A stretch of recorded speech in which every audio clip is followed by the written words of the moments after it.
welcome to the Conference on World Affairs. My name is Lauren Daniels, and I'm a student here at CU Boulder studying aerospace engineering. I am also involved with the Health Committee for CWA. The panel you are about to watch is titled Technology and Medicine. In this panel, you will hear from a diverse group of experts about how technology is impacting your health and your healthcare, both now and in the future. We will explore various topics ranging from nanotechnology to drug development to something that I'm sure you have all become aware of during the pandemic, telemedicine. So without further ado, please give a warm welcome to all of our panelists and enjoy the panel.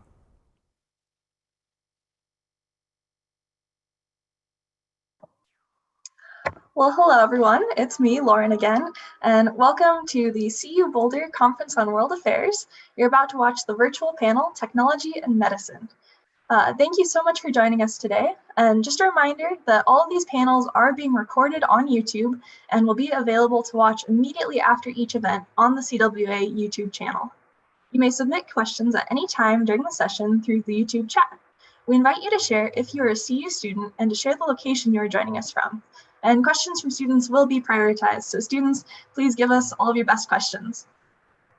So we've got an incredible group of speakers lined up for today, and I'm very excited to announce them. So we'll go through and do speaker introductions, followed by some Q&A. So to start us off is Dr. Joseph Schmidt. Dr. Joseph Schmidt is a Major General in the U.S. Air Force Reserves and a flight surgeon at the Johnson Space Center, where his patients are astronauts and their families. He serves as the lead for medical operations for the new Orion vehicle and Artemis missions that will return humans to the moon. Dr. Schmidt served as an aquanaut in a 12-day underwater mission at NASA's NEMO facility. He is also the former co-director for the Aerospace Medicine Residency at the University of Texas Medical Branch in Galveston. Take it away, Dr. Schmidt. Lauren, how do you see me and hear me? Comm check over. Hey, Lauren, just wanted to, again, great to see you. And you truly represent the best of the exceptional students there at Colorado that are brought down to NASA. Fellow students, if you're watching Lauren, please observe her how she runs this meeting. She really does have the leadership, and she brings the best out of the professionals. You'll see this today. I'm convinced of it. And all you students at Colorado, you guys are all incredible. I'm looking forward to meeting you all in the near future. I'm really glad that there are a number of pre-med students and engineering students out there in Colorado. We have a number of things we can talk today. I really do hope to introduce you to the field of aerospace medicine and also how we can support people in medicine in their careers, as well as how we can support people going into extreme environments like space and remote locations. And also we can bring up some of the changes that are happening at NASA and the challenges of working at NASA as well. And it's an honor to meet all these incredible panelists on this group. I'm a NASA flight surgeon. My mother woke me up in 1969 to watch the moon landings, and I was since then absolutely hooked on Apollo 11 through 17 and then the Apollo Soyuz test project. And then while I was in college, I heard about a lecture in flight medicine, just like you guys are hearing today. And it really brought together my two interests in aviation and physiology. I found out there's a field that you, as a flight surgeon, you can take care of pilots, and then you're signing a dotted line saying that they're healthy enough to fly. And the key point here is then they take you flying with them. Then I heard there was a group that takes care of astronauts down at NASA, and I knew exactly what I wanted to do and where I wanted to do it as a NASA flight surgeon. And NASA, the FAA, and the military do need flight surgeons. I chose the Air Force. There are about 50% of us at NASA who came through the civilian route, so you don't have to go in the military to do this. I'll also share you, it's all based on trust between the physician and the crew and the flight control team. A message to the pre-med students out there, you all are embarking on an incredible career. Your work's going to be exponential. You're going to take care of healthy patients and keep them healthy, their family, their job, and their careers, and our nation will be in better shape because of you all. There are incredible opportunities between different science and engineering and medicine teaming up, and that's where we really can make some headway. Life really begins with health, and without good health, life is really more difficult, as everybody knows. And we really have some choices upcoming that we're going to talk about today where we can really create the world that we want to create. One of the crazy things that's happening now is private space flight. It was unbelievable 10 years ago when I received a briefing that we're going to be having private space flight, but it's completely believable now. It is accessible. Currently, you got to have big money to go, of course, or you can be sponsored by somebody who has a lot of money. SpaceX, for example, has a mission coming up where they have a completely non-professional, non-long-term career set of astronauts, and then they're also picking their crew, 3 other participants that are going to go fly with them. Other things that are really exciting to see is all the personal health care that's coming around based on your genetics, your risk factors, the environment, your work, and your medical records. We're going to hear about that today too. Just to come back though, occupational medicine is so important in aviation and any other. 30% of the disease and disorders are actually occurring on the job, transportation being the #1 cause. And so we as physicians really need to understand how to best take care of our crew members in my world, or our patients in anybody else's world. Artificial intelligence and automation is coming. The ability to augment humans and to read x-rays and to do it from other locations, guide us through surgery as well. We have a project coming up called holoportation. And within a few weeks, we're actually it's something straight out of Star Wars. We're gonna transmit an image on board the space station, much like you saw in one of the first Star Wars movies, where your family physician actually can consult in your living room and come to you wherever you are on the globe. We're going to do it on the space station for the first time. We're really knocking down certification problems so that folks can really fly with issues that may not have been able to fly in the past when it comes to long-term issues that prevent them from being astronauts. Anyway, I'm really looking forward to joining this and would love to have continued conversations with all the students afterwards. Thank you, Lauren. Thank you so much for that introduction, Dr. Schmidt.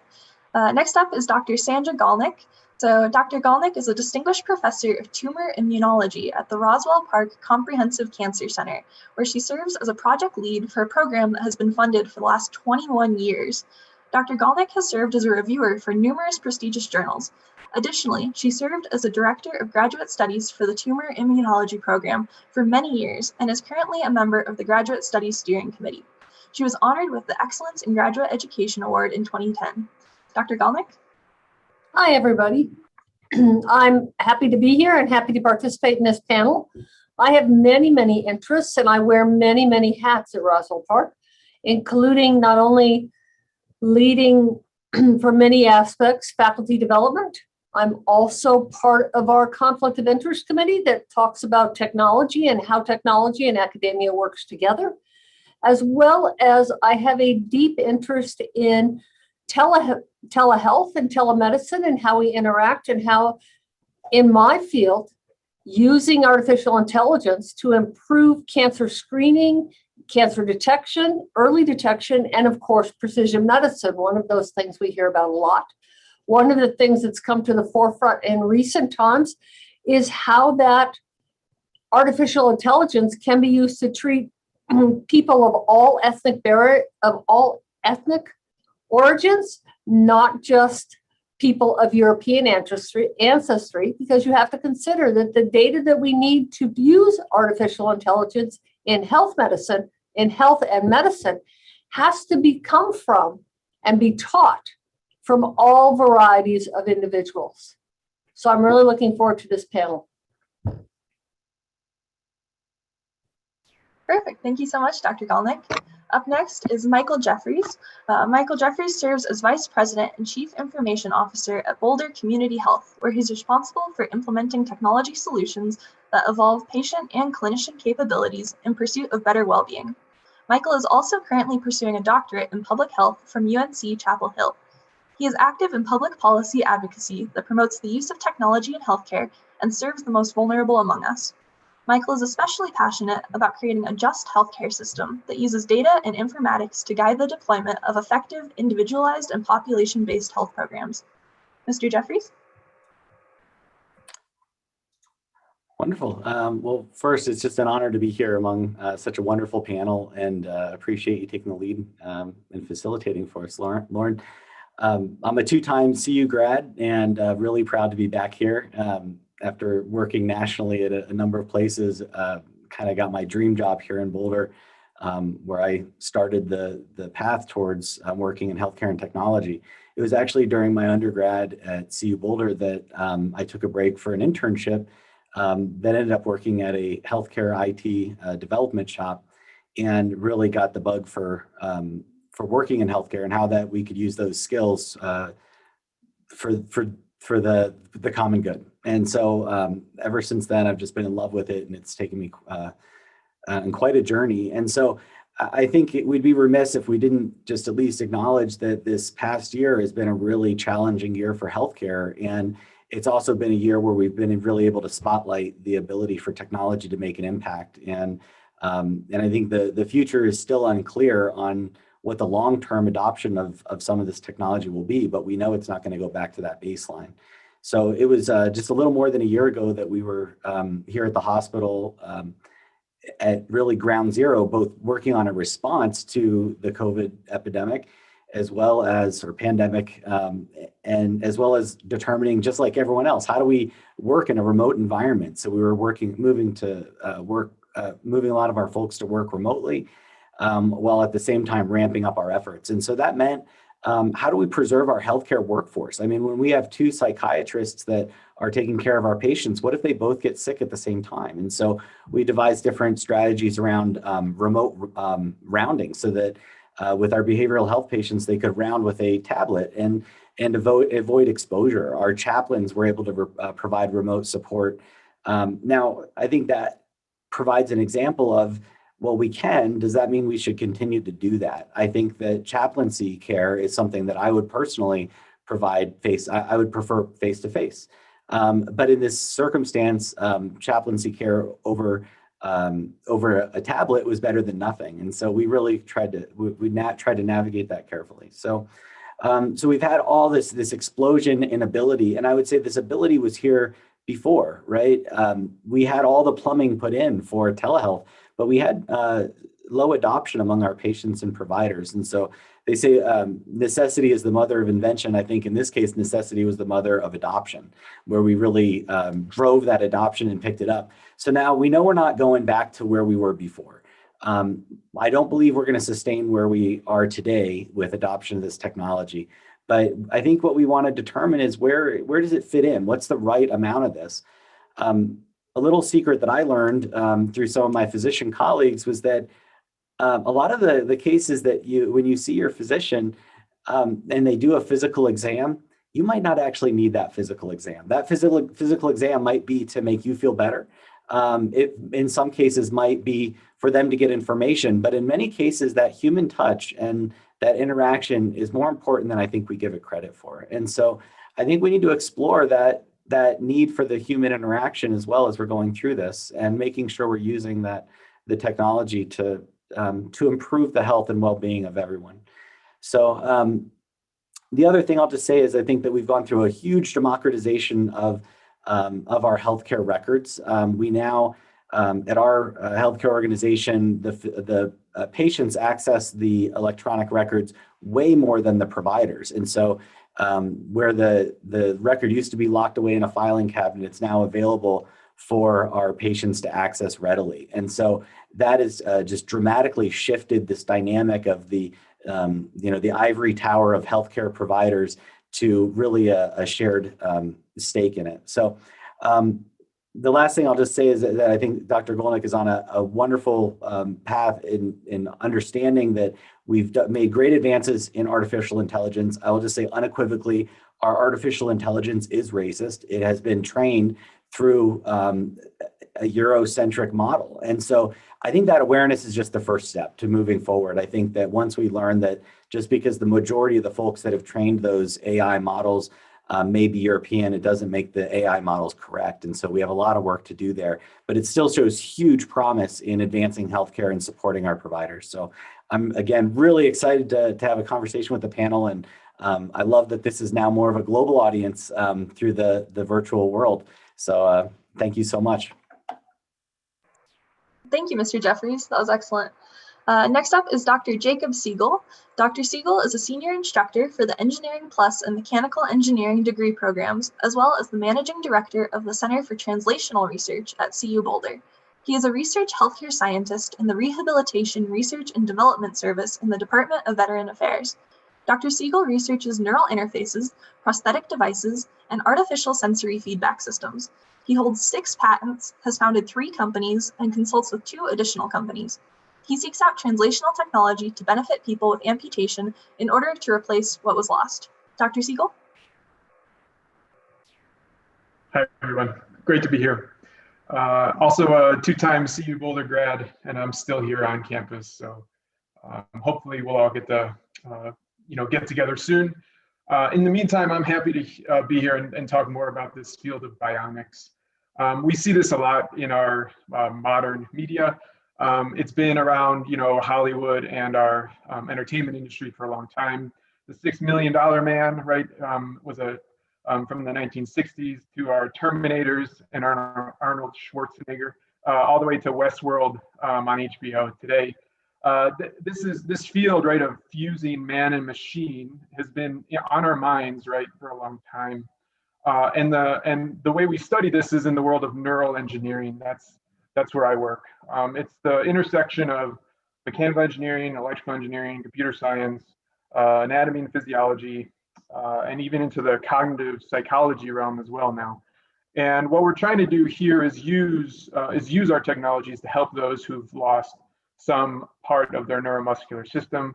I work particularly on people with amputations. That's mainly, for me, it's mainly prosthetic hands, upper limb amputation, and the way that we can restore the dexterity of our intact limbs. And so this is, it's an exciting field, right? Because we are helping people directly with these engineering solutions. But also it's unique in some ways in that we have a gold standard, and it's what we're born with. And so compared to maybe some of the other fields, Dr. Schmidt and at NASA, right, developing the space station and all of our astronaut sort of technologies, right, it hasn't been done before. There wasn't a space station until we built it. And so, right, that is the gold standard. In my field, we're always playing catch up. This is, right, our intact physiology is the best, and everything we're doing in terms of our engineering solutions is worse. Hollywood makes it look good, but we're not there yet, and we need a lot of bright people, like hopefully those of you in the audience who can help us get there.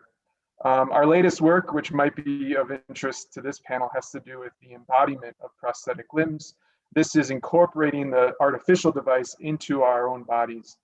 And I don't mean that physically. I don't mean that we're like, right, that we need to recreate flesh and blood. What I mean is that we need the psychology of the person to accept the artificial limb as a part of themselves. We're starting to explore this using peripheral nerve interfaces. That means we're actually stimulating, we're electrocuting the nervous system. And luckily our bodies are electrical. And so we can use our electrical engineering principles to plug in. But then there's interesting work where if we can provide the information that the brain needs to understand the limb as oneself, then I think we can go a lot further to the psychological health and the well-being of the person, much more so than just restoring, fingers and touch. So that's what we're working on.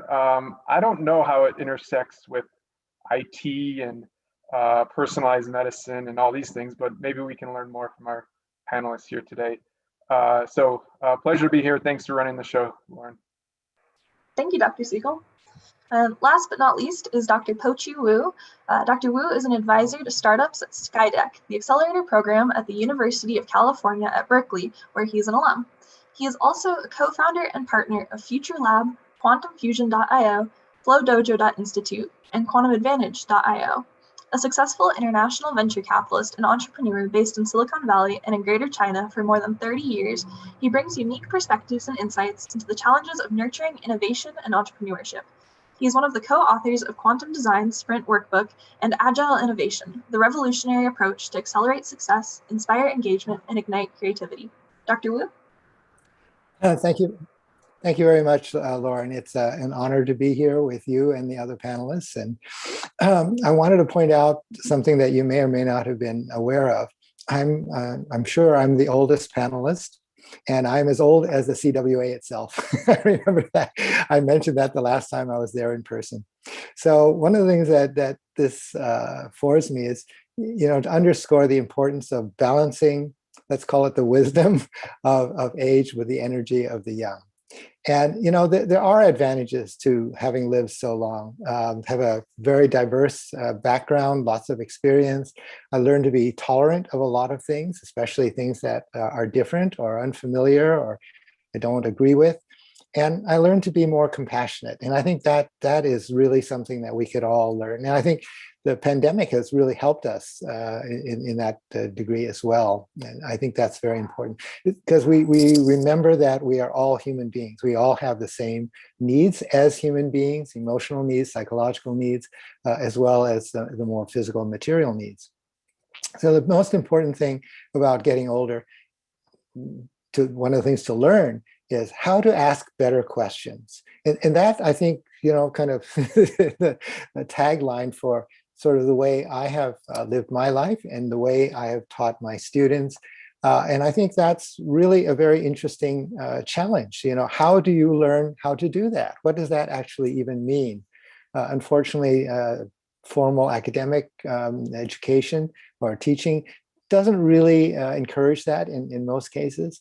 But I think that's where all the innovation, whether it's in research or in the commercial area, or of course in your area of space, how do you ask those questions? If you think back in the early days of the space exploration program, how do they even figure out, what do we have to, what kinds of calculations do we need to actually send a rocket to the moon or even to low orbit? So I think my role on this panel is to present some complementary perspectives, perhaps more commercial, because I work so much with entrepreneurs and businesses, as well as the human dimension, which I think is very important, because this is where the intersection of technology and medicine really hits home literally. How do we use it? How do we deal with questions of privacy and security, even accuracy of information? Is terribly important, especially in medicine. So my background is very broad. Obviously trained as a scientist and having been a venture capitalist, entrepreneur, innovator, most recently as an educator, I discovered that I could sum it all up in a short phrase that I have always been an investor in human capital. Right? Human capital is the potential of human beings, what we can be, and intellectual capital, knowledge. How do we create new knowledge and how do we discover new things? This is, of course, for me, endlessly fascinating, and there are many, many ways that you can do with that. Now, my interests cover, again, equally broad scope. Space was one of my first fascinations, because when I was a small child, going back to the 50s, those were really the early days of the space program. And like the other panelists, I was enthralled by the first moon landing and so on and so forth. It represented the great hope, right? The great hope of course, of science and technology, of human achievement, of the ability to mobilize so much human energy, both in government and in the commercial sphere, and well as education, to make all of that possible. None of these things operates in a vacuum. All these fields are very much interrelated, and now even more so than ever. I'm particularly interested in healthcare and wellness issues. I had a personal scare with colon cancer last year, and fortunately, I've been cleared of that completely. It was surgically removed, but it has an impact on how I see the world. So what I feel really most strongly about are, of course, the human potential, concerns about the future of our existence as a race, right? As a human race. What are we doing? How are we using technology and using what we're learning in medicine to actually improve the quality of lives? Not only in a very physical material sense, because obviously that's a vast problem on a global scale as well. How do we raise people up from their different levels of education and healthcare and so on? But also this very aspirational nature. How do we, again, ask better questions? How do we become better? So just kind of to recap about age, as we get older, we reflect more and we are more philosophical. I've always been kind of like that. I like to think about problems at a more abstract level. And I think some of that is also spiritual. And I don't want to lose that. This is not necessarily religion. This is not going in that direction. But to understand that being human is a lot more than just the knowledge we have, the work we do, the surroundings. It's really all of these things. But somehow I would like to believe that that is something that actually unites people, not only of our country, but all different races and so on, because we are all human, right? Whatever that means. That's not even clear. But we are all looking to explore what are the challenges of being alive. And of course, when you think about space, it's a whole different angle, right, on this question. What is life? How are we can we discover life outside of the Earth? And how are we going to preserve life to fly to Mars or beyond, and so on and so forth. So lots of questions, and I'm sure we're going to have a fascinating conversation. So thank you. Well, thank you so much, Dr. Wu. And yes, tons of fascinating questions. And so just a reminder that if you guys have any questions, please type them out in the YouTube chat and we will get to those shortly. And a reminder, please put your location, as well as if you're a student, please note that. It's fun to see our students and to see the wide variety of places that all of our watchers are. So to start us off, Mr. Jeffries did mention telework and how that has been a new, exciting part of medicine in the recent pandemic era. So during the pandemic, the use of telemedicine has increased drastically. What positive and negative impacts does telemedicine have, and how do you think that our use of telemedicine will change moving forward? And this question is open to all the panelists. I'd love to take that one just to get us rolling. I mentioned that it was available. This wasn't anything new, and a lot of us had done it. In fact, we have NASA on the line, which is probably the OG of telemedicine and still holds the record for probably the largest part of that part of the medicine into space. But I'll just say that I think it's been absolutely outstanding in multiple ways. I think that we're able to take care of people in their homes, which this past year has meant keeping them safe. I mean, there are people that really could have potentially been facing death by leaving their home. And so that's been absolutely critical in the past year. And it also offers a convenience for folks in rural areas in our region, often the mountains, that it becomes difficult to reach care. I think some of the downsides, and we saw this, we saw our volume of telehealth visits skyrocket, but our overall volumes during the pandemic were down, which meant that people were putting off care that they needed. People weren't getting a bunch of superfluous care before, maybe some, but mostly it was needed care. And so what we've seen is that some people are not willing or quick to adopt telehealth, and that means that their health would have declined over this past year, that they were not getting that care. So I think we need to be really cautious about that. And I think what we come up to there is what we talk about as the digital divide. And this is something where you have both people that don't have access to broadband or smartphone or other necessary technology, or the capabilities to do it successfully. My 95-year-old grandmother participated in a telehealth visit, but that was with the assistance of a caregiver. And that can be successful, but not everyone has that caregiver. So I think we need to be really, really cognizant about, while we create these new bridges with technology to provide better care for people, we're not blowing up the old bridges. We really need to keep those, that ability to access care front and center. And Dr. Jeffries, if I may, you're spot on. We actually had one of the first telemedicine using Teams. I'm not going to say any particular software, but we did one of the first telemedicine private medical conferences to the space station last March.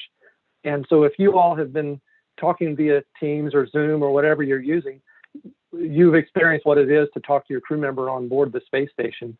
That one of the challenges is you really have to establish that trust before they leave and go to wherever they're at. Our crew members know us quite well. We train with them and we know their backgrounds. Also, you need to understand what they have available to them, so we know what we have on board the space station when it comes to medication or other equipment. Those have been the challenges, and I'm sure we're learning a lot about how to do telemedicine, but it will come back always to what Dr. Wu and other folks mentioned, trust, and figuring out how to establish that and then use this new technology. Over. I'd like to add something from what I see in the entrepreneurial world. So particularly because of the pandemic last year, we've seen quite a growth spurt, if you will, in different kinds of smartphone apps, right? That help individual consumers track their own health. The sensors are getting much better for whether it's oxygen or your EKG, to monitor your heart, or of course, sugar levels for diabetics and so on. So I think there's a convergence of another direction, which is more self-care, self-monitoring, but also having accurate data, which can be interpreted for consumers themselves, but also then shared with physicians or healthcare providers. So I think this is a very important trend, and I think this is something that's going to be really useful for a lot of people. And of course, it's very fertile ground for entrepreneurship and innovative ideas. I think that there are a lot of things to telemedicine that we have to consider. And I think of Mr. Jeffrey's 95-year-old mother, or grandmother, who probably remembers when the doctor actually came to her house. And she didn't have to go anywhere because that doctor came to her house and did a home visit. And then she had to go to the doctor, and now the doctor just sits in his office and she sits at home. That's a big jump for much of our population. I remember watching one of my favorite episodes of MASH when the female picks up the doll and says it hurts here. And then we go to the doctor's office where we actually show that, and now we're back to it hurts here. And how do we make that transition easy? There's a group of individuals or our population who that's an easy transition. That's no problem. But on either side of what is a bell-shaped curve, it's very difficult for these people. And trust is critically important, and particularly for much of what we have a large disenfranchised population in this country who don't trust the medical profession for any number of reasons. And we can talk about ethics and medical history, but they don't trust the medical profession. And if they start out now trusting, now you want them to talk to a phone or a box, and that's assuming they have a smartphone. That's assuming they have broadband access. Those are big things to overcome. And that's been particularly evident during this time of COVID. Unfortunately, cancer treatment is frequently something you cannot wait for. Okay. You don't go have your regular physical exam, and I'm assuming everybody has an annual physical. Yes, we do. You don't do that for a year. You don't have any, you're not bleeding, you can't see any bones, everything's good.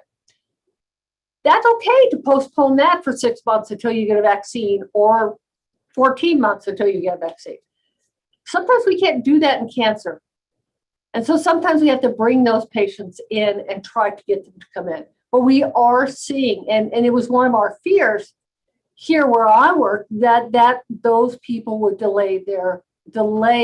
I have a lump, I have this. They would delay that. And what that does is, of course, the sooner we find it, the sooner we treat it, the better the outcome. But if you have to delay because you're afraid to come to the hospital, and so we really had to work very hard, not only on our telemedicine, but in all of our aspects to deal with that volume, that patient visit going down. On the other hand, we also face the real fact that if you were midway through your treatment, let's say you're 3 months into a 6 months treatment for cancer, and all the hospitals got shut down. Well, here at Roswell and most of your comprehensive cancer centers did not shut down. because you can't put that treatment on hold because cancer is very smart. And the minute you put that treatment on hold, what happens is those tumor cells think, aha, yes, I amorphize the tumor cells. I think they have brains. We say, aha, now I can work around this particular treatment. And so when I come back 6 months to treat that same patient, those cancer cells aren't the same. And so that's been a big deal as to how we treat those. And trust is vital for our patients. They have to trust us. And it requires patience. And that's another thing that we face in this country, is that we see it in cancer, but you see it everywhere. I'm sure there are many of you who have gone to a physician and your appointment time is 5 minutes long. You wait 45 minutes in the waiting room, you get some tests, you see the physician for 5 minutes, and then you're gone, because they're push because of the way we run healthcare in this country. How do you build that trust in 5 minutes? What can they do in that 5 minutes? So that's another thing that we really need to start to think about, how we do cancer care. And yes, if you're sitting in the space or in the moon and you have a dedicated group of doctors who could spend hours with you because they've already spent millions of dollars on you to make sure you're going to be healthy up there, what do you do about the guy who gets 5 minutes? These are all kinds of medicine growing in healthcare, and doing our own healthcare, and all those things are great. But the human element, as Dr. Wu spoke of, is absolutely critical for how we take care of each other. I'll have to disagree with you a little bit, Dr. Jones. The folks that go are not completely healthy, and but they're pretty good health when we send them up. And then also we get about 15 minutes. So you're exactly right. We feel the pressure, and then we got to somehow work that in with the rest of the flight control team. All the things you said are spot on. Yeah. Well, I want to add another contrary comment, or not contrary, complementary, which is, since I had this personal experience with cancer myself, the importance, well, first of all, the understanding of our human body functioning, whatever it's normally, and then how we define it as being abnormal.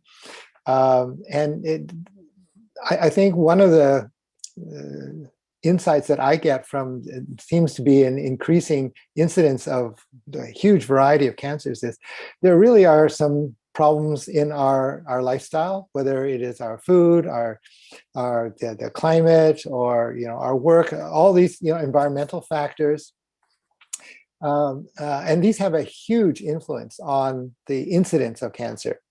And of course the genetics as well. So in my case, for example, I was a stage 3 tumor in my colon. And fortunately, again, it was easily removed surgically, but the standard of care, conventional approach or traditional approach to medicine says I should have taken chemotherapy. The recommendation is to do chemotherapy.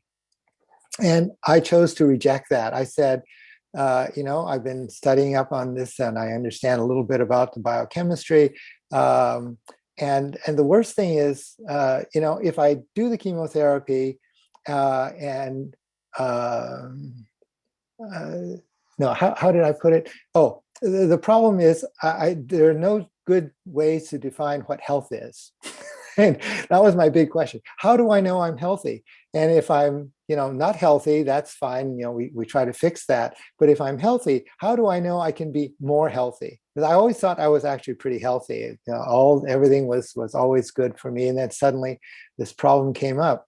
And so the question of how do I understand what health is and being more healthy led me to think that if I chose to take chemotherapy, I know there are very serious side effects in many cases for many people. So there's a negative aspect to that regime. Now, if I am normal, if there are no cancer cells, and I do the chemotherapy, how do I know that it's done any good for me? Right? This is a very important question. How do I know that I'm getting a benefit while at the same time, I'm pretty sure I'm going to have all kinds of terrible side effects, short-term and perhaps long-term. And that was part of my reasoning. And so I think this is not about mistrusting medicine. Obviously, I believe in medicine and science, but as consumers, as patients, we still have to be quite intelligent. Again, asking the right kinds of questions and thinking critically about what are the risks to me, personally, and not just, this abstract statistics. So I made up my mind two things. First is I don't want to be in fear of cancer, right? I'm not fight that battle. And the second is I'm not going to fight the statistics, right? That's what they always have: 5-year survival rate with or without chemo, with or without whatever. And I said, forget it. I'm not going to think of myself in that category. Now, that's not just arrogance. That is, I think, just a personal choice of how I wanted to make my own assessment of what was my experience. You're absolutely right. And that is a personal choice. And we have that conversation. I can't tell you how many times a day we have that conversation here. But that requires a trust level and a listening and respect of the patient and of the doctor. And that comes back not only in cancer care, but also in things such as Dr. Siegel does, where is this going to help my patient? Is this going to help my patients or the people who need these artificial, I'm not going to say the right word, Jacob, but implants? How do they accept that? How is that different? Is that making their life better? Is it making it worse? How do you accept that? And that's a personal choice. And again, I come back to telemedicine might not be able to do that for you. Telemedicine is great for all kinds of things. I always think, I don't think of space. I think of the woman who was in Antarctica who treated her own breast cancer while she was in the middle of nowhere. I think of that a lot. That's my first telemedicine, or that's my dramatic telemedicine experience. And, I'm older, so I also think of Star Trek and the people who had like all the implants in their, the Borg. I always think of the Borg. So that's more my transformer. But I'm sure, Jacob, you deal with many of these in your own practices or your own research. Well, yeah, and I guess, Lauren, we're moving away from telemedicine, but I can keep going in that direction if you like. Please do. This is perfect. Okay, so as like the term bionics or this idea, right? We've been doing this for a long time. This is not some dramatic change. It's been a slippery slope. We've had pacemakers in hearts. We've had cochlear implants in ears. These technologies have been going on for decades, and so we're not. I think all of science and engineering builds upon what's come before. So we are continuing on that progression, and to speak to this topic in particular in our field, it's the sad statistics is that most people with amputation, people with upper limb amputation aren't using a prosthetic device whatsoever. We are capable, able-bodied. We are abled people. We can adapt, and so when a limb is lost, typically people find their way otherwise. So I think our rejection rates of prosthetic limbs in the upper limb are close to 50%, depending, or more depending on the type of the level of limb loss. So what that statistic means to me is that one, we're just as people we can learn and we can adapt to whatever circumstance we're given, based on our own medical history or our medical deficiencies. So that's one lesson there. The second is that the technology isn't there either, and so people are choosing not to use the stuff that we can build today. And when you're dealing with more, call it life-threatening disorders, cancer and diabetes and heart disease and everything else, we're forced into making those decisions. Like Coach Yu was saying, right, there needs to be some decision. Otherwise, we're pretty sure that this cancer can be fatal, or some other disorder can cause great harm. In my world, you're dealing with non-life-threatening problems, but there's still choice involved. And so what's interesting to see is that as we develop, as our engineering teams, right, and both in the commercial sector and in our research, realms are developing better technologies, it's curious to see what people adopt and what they don't. The gist is that still for upper limb users, about half of the people using limbs are using World War II technologies. Those are the body-powered prehensors, right? Maybe you've seen these basically just throughout your lives. It's a hook, right, with a cable attached to it. As you shrug your shoulder, it opens and closes the hook. Those are right, developed after World War II for veterans coming back with limb loss. And they're still widely used today because, right, they're robust. They provide a lot of sensory feedback because you have this cable that you're harnessed to, and you can feel the forces that the prehensor is creating, and you can adapt to them. Right, we don't need it to look like a 5-fingered hand because there's a brain in the loop. There's a person in the loop that can learn and build skills. And so those are some of the lessons we're learning in our field, or have learned, and maybe that sparks some ideas from the rest of the panel with respect to how we're integrating with our bodies and creating augmented solutions. Well, Dr. Siegel, when photographers are, in a war zone, they're taking pictures and they sort of they get injured because they don't feel like they're there. But with telerobotics and doing telemedicine, as a surgeon or a flight surgeon, if I'm going to place a needle or place an ultrasound, I really need to make sure that I'm doing that the telerobotics is actually actuating what I want it to do, because my first rule is do no harm. Any insight of how the psychology behind robotics can help us do better telesurgery? Over. Over, good. What do I say on the other end of that? I don't know. I say received. Is that what I say? Yeah. Or no, go ahead. Okay, I'll just talk. No, well, this is an interesting part. A lot of our field has been focused on feed-forward control. That means letting the person control the artificial limb. Mainly in prosthetic limb design, we do that with myoelectric control systems. That means we plug into the muscles, we listen to the muscle activity in the residual limb, and then we command motors to move based on what the person is hoping to do. Where we're going now in our field is providing that feedback back to the person. And so I think when we look into surgical robotics and even teleoperation of surgical robotics, right, over a distance, I think the feed-forward control has been the problem that's solved first, right? I don't know much about this space, but the Da Vinci, robotic systems, these ways that surgeons are able to operate at a distance, the feed-forward control of those systems, I think, was solved first. That means the motors will move, the scalpels and the tools will, perform the surgery. But what's missing is the haptic feedback, the force, so haptic feedback is the force feedback. The proprioception, that's like where our limbs are in space. That's the position and velocity of our joints. That's, I think, what's missing. And as we provide that back to the surgeons or to the healthcare professionals in a more nuanced way, right, we are going to go a lot further in being able to make sure you don't do harm, and are able to treat more advanced or more complicated, pathologies. So I'm seeing some very exciting things in this, what is it? They call it human-computer interface, HCI, or brain-computer interface. And to the point now where it is possible, at least in a laboratory setting, for someone who may be paraplegic to have kind of like a helmet with all these electrodes, and he can actually control through his mind the motion of his wheelchair.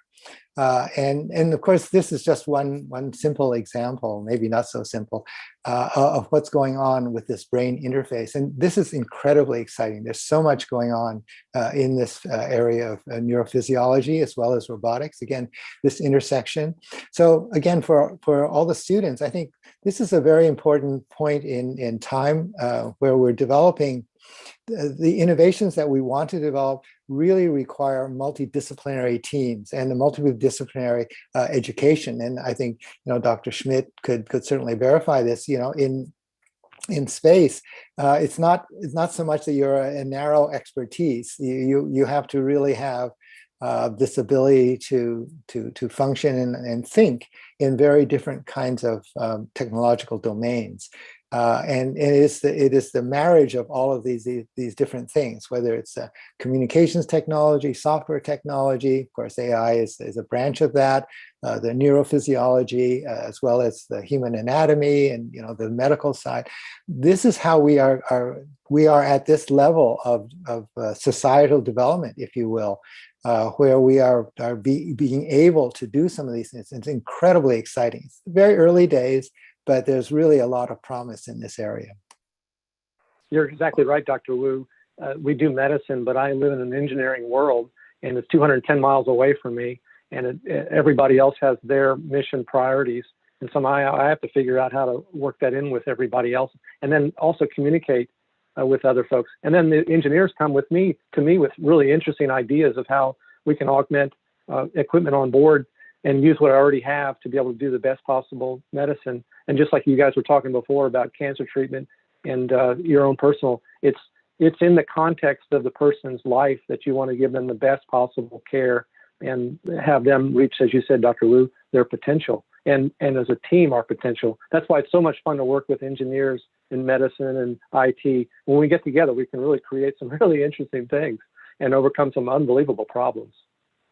Yeah, I think one of the things that we started shifting towards, we were initially talking about the bionic enablement of humans, and with what Dr. Siegel was saying, but then we started talking about the robotic enablement of caregivers, which I think is really interesting. And I think that what we see at our hospital is that in the best case, your surgeon has two hands, right? But when you get into robotic surgeries, while there are a lot of those barriers that we talked about, and a lot of us can imagine that, trying to look through a mirror to do a surgery, a lot of those things kind of are hard to connect.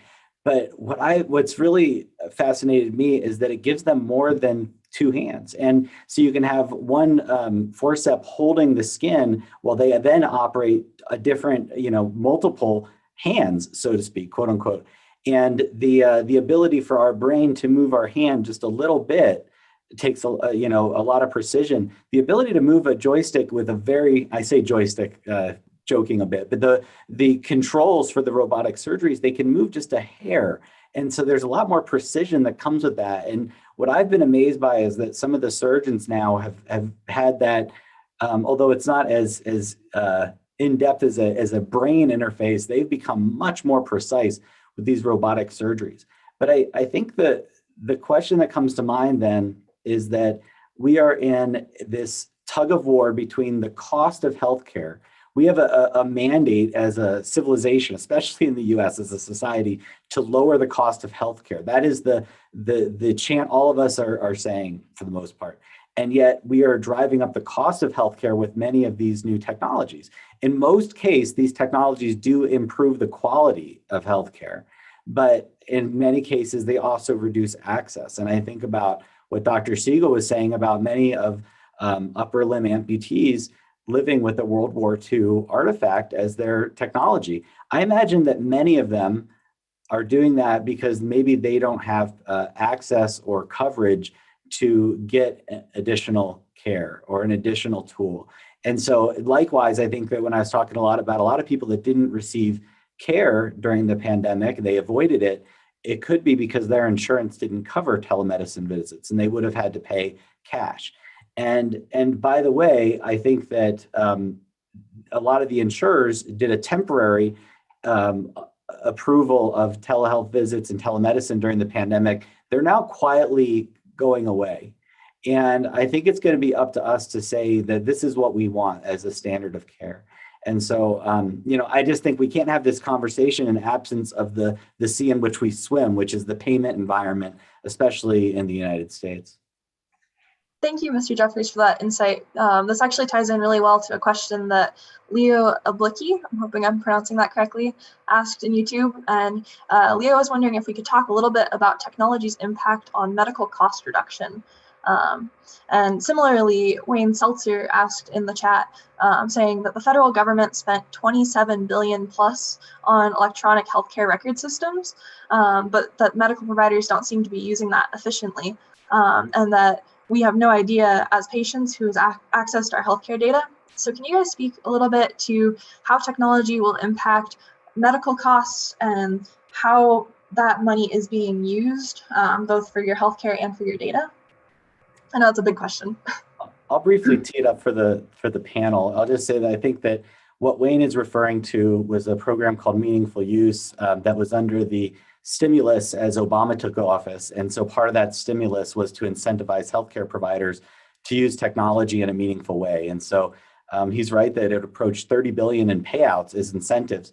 But I'd say by all measures, I would say that that was, maybe not by all measures, but by many measures, that was a success, because we went from very little technology and incentive to adopt technology as healthcare providers into where we are today, which is that almost all healthcare providers have some sort of electronic health record, which certainly improves care. I think now the conversation is more about how we use that, how we make it better, how we make it more secure, how we make sure that it's improving outcomes.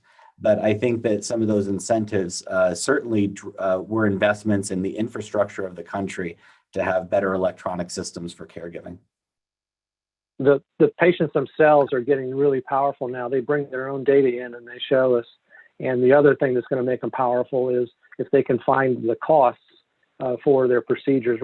Currently, it's a black box. You just depend on your insurance. Hopefully, you have it to pay whatever cost. But if there's an incentive to actually have them share, patients share the cost and the cost and the actual prices that are available, it will really open up, and you'll be able to search for the best possible price for you, the best possible physician, and the best possible outcomes. That's going to make us really powerful if we do that. Yeah, I'm going to say that in terms of EHR, I mean, EHR is fantastic, but the thing that has happened with EHR is that you can have an EHR. The question is, in this country, and I'm going to pick New York, where we are mandated to have EHR across our hospitals, it's a little bit like what we're doing today. I could sit in my office during COVID and have a WebEx meeting, a Teams meeting, a Google meeting, a Zoom meeting. EHR systems are the same. They're often on different platforms that don't talk to each other, and that's particularly true. It's true. That can be true within a state, and it's certainly true across states. So how do you make all those systems work and work together? And I think that that's a struggle. We built it, will they come? Well, they don't talk to each other. So we have to figure out a common language in some cases. In terms of healthcare and how technology helps it, we talk about, we have all these robotic technologies and we have this. So we do what we call, we have the MacGyver suite. So we do a lot of robotic treatments in cancer. And that has the ability, and the advantage of that is that it has the ability to lower hospital stays. If I'm going to pick a very common non-cancer, getting your gallbladder out, they do it very simply in robotic. They don't open you all the way up. They just go in, they snatch it out and go on using a robotic system. Your level of recovery is much, much shorter. If I think right now, I'm old. And so I have one artificial hip. I'm about to get another. And can you believe that's going to be an outpatient surgery? So none. No, I'm not staying in the hospital. Outpatient surgery. So in that way, the technology improvement helps us lower the cost of medicine. That's one way. Well, and then I wanted to jump in with a different hat on. I've been a part of a few entrepreneurial activities spinning off of our campus here in Boulder. And I think it's when we're developing new products, the one that comes to mind is we have a Point Designs is a local, it's a Front Range company that we founded off of our Boulder and Anschutz medical campuses to provide prosthetic fingers to partial hand amputees. That means you're missing fingers and not the whole hand. And we're using metal laser sintering 3D printing. We're printing titanium parts. We're assembling them with internal mechanisms and other things that make these fingers better. And we have to meet all the same reimbursement codes that are out there. And so it's Michael was mentioning this, and Lauren, the first part of your question was touching on this of how do you pay for it all? and I think some of it is the entrepreneurial expertise, right? You have to meet the market where it is and use the technologies that are now available to help you do that better for patients. So we're seeing those products are being sold with the same reimbursement codes that all the ones preceding it did, and we can build it at a price and sell it at a price that it's viable in our current healthcare environment. It's not raising prices to offer those services. We're just using better technology to get a better solution out there. And so there are ways to work in this space. I'm sure Pochi has 10 more examples of that. And so I will say that it's right. The healthcare can get better without raising costs if the engineering and the design work can go in in an appropriate way. Okay, so I have to jump in, right? It's of course the technology of medical procedures, medical parts, prosthetics, robotics, and so on. That is actually lowering the actual cost of a lot of medical procedures, but ultimately these are very large system-wide problems that are both social and political. There has to be the fundamental structure of how we think about these reimbursement codes and who's paying, who's not paying. This is incredibly complex and not easy. And part of it goes back to what Dr. Golnick was saying in the beginning. It's about trust. If we had a system that was based more on trust, and we understood what it was that we would agree to trust, the system would work a lot better. And it's unfortunate that we have a very antiquated mindset toward how healthcare is delivered, or even how, there's a whole other side about wellness as opposed to healthcare. And, that's kind of a diversion here at the moment. But there are people working on this. Obviously, you hear about this in political circles.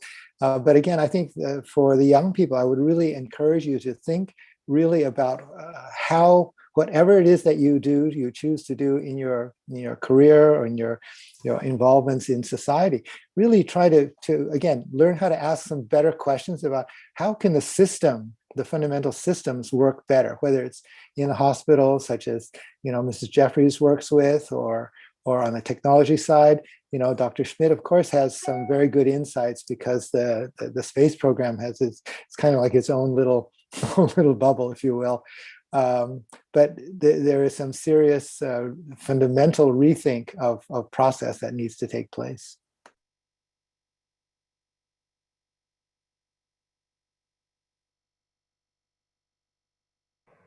Does anyone else want to jump on that, or should we go to a different question?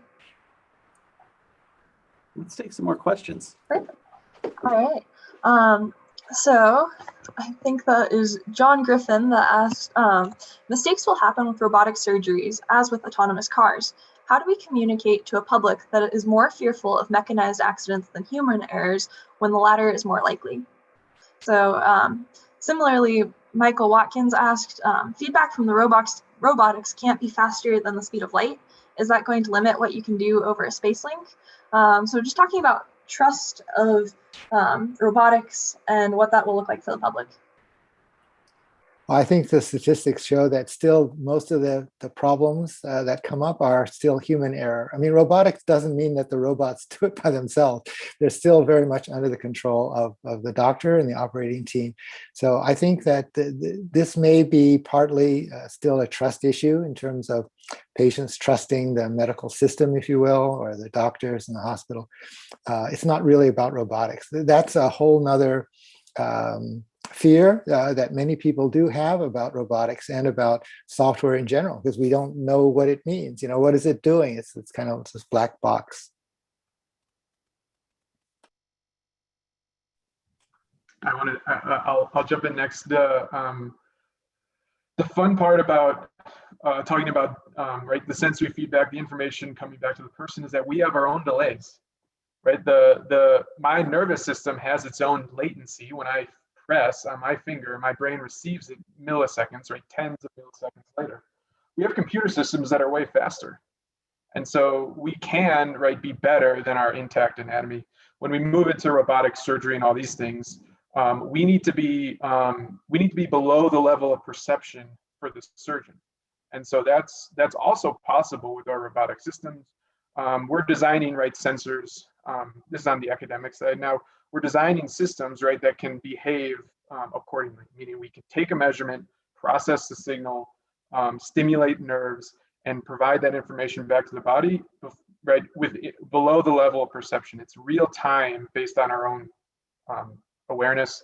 The cool maybe anecdote here is there's this experimental process, right, we're referred to as intentional binding, where we're able to show that your brain actually condenses time in your perceived time when you are the author of your own actions. We use this to study embodiment of artificial devices. So you perceive the things in your world to be happening faster than they actually are because of the way your brain processing those signals. So the short answer is that our robotic systems can be fast enough, and we can design things that are have latencies that are below the level of perception, so that you'll never know that there are delays going on.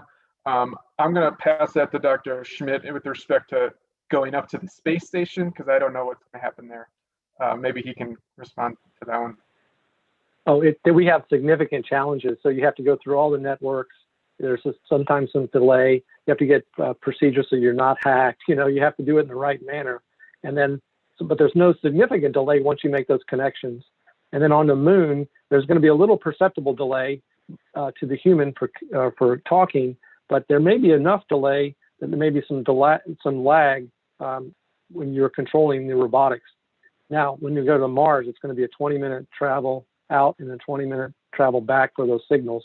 We have significant challenges, but we need your ideas on how to overcome those, your imagination and your ideas. I have nothing to offer on that front, but we'll find other people who can.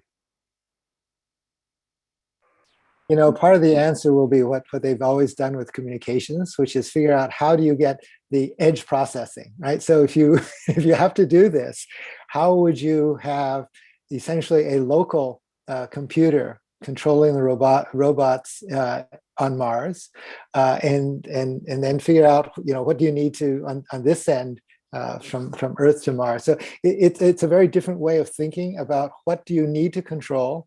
Where are the critical kinds of delays? What does the information flow need to be in order to actually do that kind of instruction?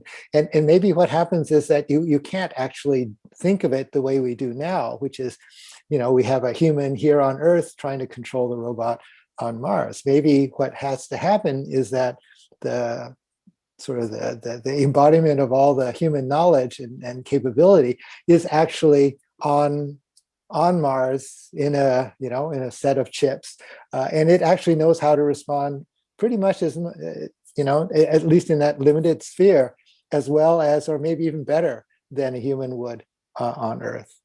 Yeah, and we're designing those control systems in the artificial limbs. We call it shared control. It means the human says one thing to the machine, and the machine does a lot of stuff on its own, right? And it's semi-autonomous or shared control, these terms. And we're using localized feedback loops so that, you don't squeeze too hard, or you can perform more delicate operations. So I could see that being implemented across planets, if you will. That is happening. So I can see those connections. Bringing us back to Earth a little bit, Dr. Golnick, I'd be curious about how people perceive the technology in your research, and if there's that same fear of new technology within the field of cancer. So, well, the answer is yes. There is that fear, and I think that I'm going to pick on Dr. Wu for a minute, and it's shared across the board. Okay. Fear or not, chemotherapy, bad. Chemotherapy is going to do bad things to me. So how can I make that less? How can I make those? Can technology improve the side effects or decrease the side effects? And thus we arrive at precision medicine, which, while it's not robotics, it's precision medicine. Can we take a tumor sequence it at the DNA, transcriptome, proteomics level, figure out what's going on, and specifically target that tumor cell and leave the normal cells out. So in that way, cancer patients love precision medicine. They want precision medicine because for 100 years, we have taken the biggest hammer possible and hit the tumor with it. And the collateral damage is the collateral damage because in the end, you may still be alive. As we refine it, cancer patients are actually much more accepting of refined studies and refined medicine because they don't want to lose their hair. Most of us are very vain. We don't, I'm sorry, Dr. Wu, Dr. Siegel, we don't want to lose our hair, all right? I have to tell you that this is a big thing. And so they are surprisingly more accepting of that part. But they are facing many times a life and death decision. They want to look into the eyes of their physician in the same room and talk to them. So telemedicine has a little bit of iffiness when it comes to that. So it's kind of a split in terms of how they love that treatment technology, all good. What do you mean I can't go and see my doctor? Not good. So there you go. Well, thank you so much, Dr. Golnick. And unfortunately, we are getting pretty close to the end of our panel today. So we're going to take the next few minutes just to go through and get any closing remarks from all of our panelists. But thank you so much for all of your amazing thoughts and insights up to this point. And we've all loved hearing from you. So we can go ahead and do closing remarks in the same order that we opened up. So Dr. Schmidt, if you have any closing remarks. Just a message to all the students, both the younger students there at Colorado, but also I understand there's some retired students there, is really continue to do the best possible study you can do to become the best possible person that you are in whatever field you go into. You know, we're talking a lot about really a lot of the interesting and shiny things like technology, but if you're going to be a physician, try to be the best possible physician you are for your patient. Learn all the basic principles like differential diagnoses and learn how to learn. And a funny joke, the joke is that half of what I learned in medical school is wrong and the other half I forgot. So I have to continue to read, but learn those principles, find folks that are good teachers, emulate what they are doing. And also the second thing I would give you advice is your life will continue to change. So if you're worried about making a decision like, oh, it's going to be 40 years of medicine, am I really going to enjoy it? Your life in medicine or engineering will continue to change and evolve, and it will literally take you around the world. The sky's no longer the limit. I'm really excited for you and what you're going to be involved with. And I would love to meet you down at the Johnson Space Center, and I would love to come up to Colorado and meet you there in person as well. Thank you for this, and it's wonderful to meet all the panelists as well. This is the first time we met today. Thank you. Well, thank you so much, Dr. Schmidt. Dr. Golnick? So I would like to piggyback on what Dr. Schmidt said and to remind you that all science and all learning is an iterative process. Most of us accept that the world is flat. Most of us accept that the body's humors, which was part of what convinced immunology. We've learned much from there. And as you said, what you learned in medical school, half of it is wrong. Yeah, it was probably wrong the day after you learned it. That's how it is in my field. We're always learning every single day, and that's an important part. The other big thing I will push for, and will always push for, is I don't care what field you go into, I want you to consider three things. Everybody consider three things: diversity, inclusion, and equity. And that's true for no matter what field you go into. And again, I remind you that AI or precision medicine is based upon understanding what goes on for everyone, not just one subset of people. And to do that, we have to build trust in each other, and rebuild trust in science. Rebuild trust in science. And that all starts with one word, and that's respect. Respect. And in this panel, never met each other. We don't do the same things, but there's that level of respect that makes these types of conferences work. Thank you so much, Dr. Golnick. Mr. Jeffries? Yeah, wonderful comments, and what a wonderful panel, and just thank you, Lauren. There's, I guess, two thoughts I'd like everyone to consider as we're talking about technology and medicine. And first, I would encourage everyone to be an active participant in their health. And I know we have um, people of all ages on the panel or on the meeting today, and if you can actively engage in your health, if you are able to view those records, and now there are regulations in effect that say that you do have access to those records, participate in your health actively. Ask if you want a telehealth visit because you're busy that day and you don't want to drive 30 minutes, or say, I would like an in-person visit because I need to have a face-to-face conversation. I think the patient should be driving a lot of this. And I think that healthcare is going a long way, and we're doing a lot of efforts to make it a more customer or patient-driven process. And I think that's really important. So don't feel snowballed by the healthcare system. It is huge. It is a monolith, but be an active participant in your health. That is a really important thing. The second thing I'd like to say is that I think that we can't have this conversation without acknowledging the payment structure that we live in right now, which is inherently it's a healthcare system by committee, right? We have you get your healthcare insurance by your employer or your school, perhaps. Until you turn a certain age, which was set a long time ago, and at that age you get your health insurance through the government, but even that health insurance doesn't pay enough to cover the actual costs. So there's a lot of cost shifting going on behind the scenes that makes it really hard. And as we talk about technology, it certainly advances what we're capable of doing, but it just further puts an emphasis on how are we paying for all of this? And how are we making sure that these advances in technology are felt equally across all of our citizens? So thanks again to the wonderful panel and for having me. Thanks, Lauren. Thank you so much, Mr. Jeffries. Next up, Dr. Siegel. Yeah, great, good times here. I'll represent our campus community in my closing remarks by saying, right, come and take advantage of what we have going on here in Boulder. Our panel, right, is across the country right now, but our community just within the university campus, the city of Boulder, the Front Range, right, has so much of this type of work going on at the academic level, at the commercial level. And so you're in the right spot if you're watching from this geography. And so come and find us. Our doors will be open sometime soon. And I know that a lot of our faculty and a lot of our colleagues right at the university we're fueled by the students on our campus and their interests.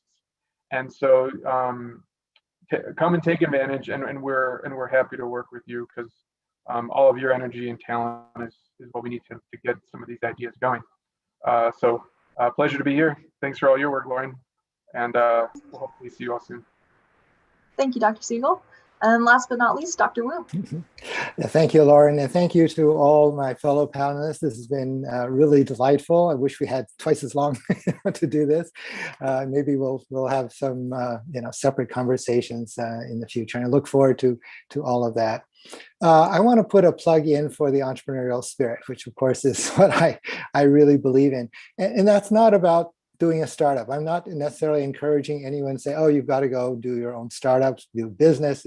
That's not it. The entrepreneurial spirit, though, is about being a problem solver. And I think one of the things that you have learned, all of us have learned from all the panelists, is that there are just tremendous opportunities to solve very, very important problems, whether they're terrestrial or off planet. But you want to be, so one of the things that I've discovered is that entrepreneurs, people with this entrepreneurial spirit, are the most passionate learners of all, far more than the best honor students in the university. And it's because of the scope of the kinds of questions that they want to ask.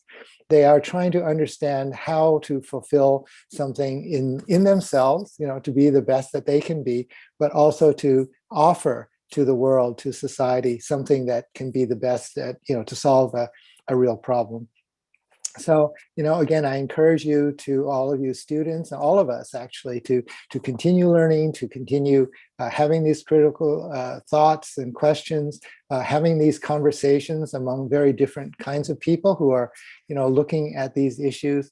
There's nothing more important to each of us as a human being than our health. That's the other thing you learn when you get old.